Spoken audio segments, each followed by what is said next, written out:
Itinanggi ni puwersa ng Bayanihang Atleta o PBA Party List Representative Migs Nograles na nag-alok ito ng pera upang makakuha ng pirma para sa People's Initiative Campaign kaugnay ng charter change.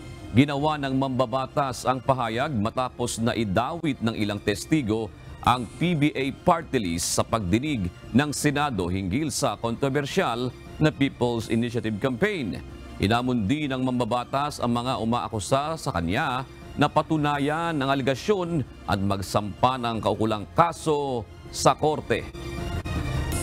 Once upon a time, at habang bumabaha sa kanilang mga paligid, biglang ako na daw ang Wicked Queen of the South.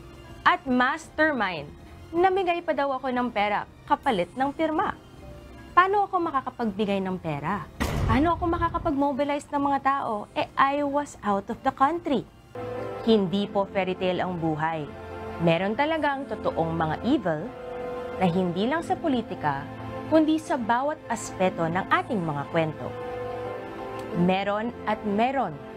Pwedeng gumawa ng kung ano-ano pa para ipagmukha kang masama. Pero kung totoong may ginawang masama, then file the case with the proper courts.